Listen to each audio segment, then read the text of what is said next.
Alright, just at the pool again for my lunch. Yesterday, Stockhead and I were talking on Discord, and he actually decided to buy a put on GLD, which of course is completely counterintuitive to my position. I'm long on GLD, so this is kind of a challenge on his part, and I like that. He has this analysis of the bearish bat, which is totally valid, I think, and it actually fits well into what I think is a longer cup and handle pattern where that bearish bat describes that basing pattern, and then that trend reversal at the peak is where that handle forms. So yeah, still kind of catching my breath here, I guess. So that's what's going on there.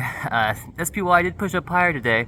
Of course, Powell's talking tomorrow at Jackson Hole, so we'll see what results from that. It could just be a big ol' nothing burger, just like everything else seems to be. Markets are just grinding sideways. We're still in this really uncertain zone of retracement. The everything rally is currently on pause. I don't know where we're gonna go next week. For the time being though, it looks like sideways is the answer. Let's go ahead and hop to some charts today. With SPY on the hourly time frame, I think what we've seen as of late is actually a motive wave, and I have that shown in this trend line here. You see a channel going up. It's pretty common to have the third and the fifth wave poke out above that upper trend line, and so I guess what that means in the near future is probably a measured move down, an ABC pattern. I mean, it could be some sort of broadening or triangle, doesn't matter.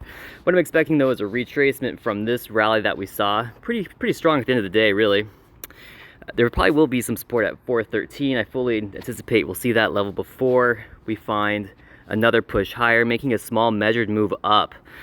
Stockhead probably did pretty well today on his calls. Good on him. I know that Django was also playing calls on SPY, and he actually sold enough covered calls on AMC to cover his position, which is awesome. I don't know how much he wants me to go into that, but he's in the Discord too, so if you're not in the Discord, get in the Discord. The Discord is where it's at. We have a lot of good discussions, a lot of good analysis.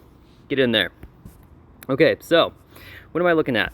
I'm looking at how the formation of this motive wave points upward while we're still in a downtrend, and that's important because those motive waves, they're always going to agree with the wave of 1 degree higher. So that is to say, the trend right now is overall going to be up, and that's why I have that measured move up in sight, is because for a motive wave to form in a downtrend would indicate that it needs to be the first leg of a zigzag, or maybe the last leg of a zigzag, but here it's definitely the first leg. So just looking a little bullish on the short term here on SPY, but maybe not tomorrow or Monday. Again, whatever Powell says could move the markets. GLD, I believe, is actually breaking through a downtrend. This trend line I had drawn incorrectly. I didn't have it very well formed, but I went ahead and revised it. And when I do that, you can see that GLD does appear to be making a zigzag itself, pushing higher, and I do fully anticipate that this measured move up will turn into a motive wave, but we won't really know until the price can break this high and then come back down and test that same level. That's why I'm always saying those 4 waves are the most important, because until that 4th wave can come down and find support at the top of that first move higher, then it could just be a corrective wave. It could reverse and move back down, and maybe that looks like 3 waves up, and then wave 4 forms, comes down too high, and guess what you get? You get topping patterns like a head and shoulder.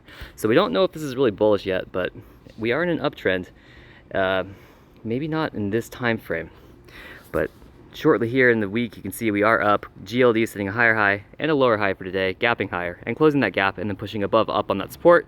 It looks really good. Implied volatility, volume, it's all dropping. RSI seems to have deflected here towards 45, pulling up now at 47. So I am still bullish on GLD myself. I am holding red, but that's totally fine. I'm in it for the long haul.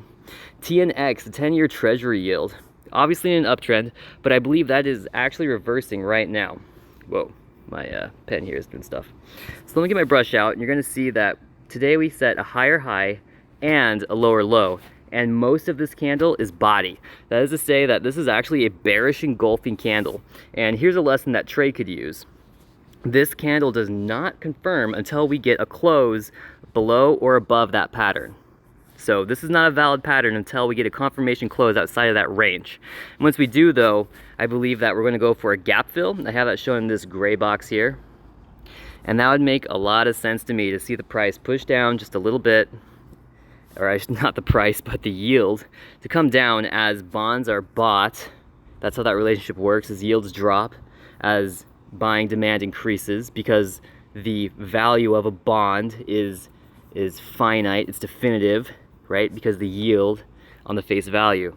So I'm thinking we'll come down and then we'll see if we don't get a bearish reversal after we fill that gap or not. I think personally that we will. Sorry, just choking there a little bit. Let's zoom back out and move on to the dollar strength index. I think what I'm seeing here is actually some bearish divergence in the RSI. So we had a peak back here. You can see that the RSI came up pretty high above overbought, and now we seem to have found another peak here, and the RSI is peaking at a lower point, and it's important that the RSI didn't go into oversold.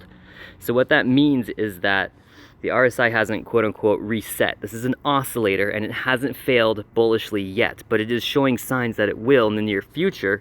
And after having found support at this trend line, I think we're targeting this uptrend again. We're gonna head back down in the short term. Let's see, I think that's all the charts I had for today. No, of course not. We're going to talk about AMC for just a little bit. I think we're in a bear flag. We have this downtrend shown here, and I have these trend lines. That's our good old flag. We had a breakout, and it seems like the price wants to come back up and test that level, and then we'll see whether or not we can reclaim that 970 level or not. Again, I'm looking for a wave down. Just nothing bullish here yet. Really nothing here bullish yet. And the same thing for APE. I think APE has recently finished or is concluding a wave B in a zigzag, which looks like this. And I currently have the notations in motive mode. As you can see, that's a little premature. Really, you know, that should be 5 waves forming A, not sub-minuet wave 1. But nonetheless, I do think that these still too look bearish. And if SPY decides to drop and to correct this recent uptrend, then that bodes poorly for these two equities as well. So that's what I have. Really quick update. I'm gonna sign off. Happy trading.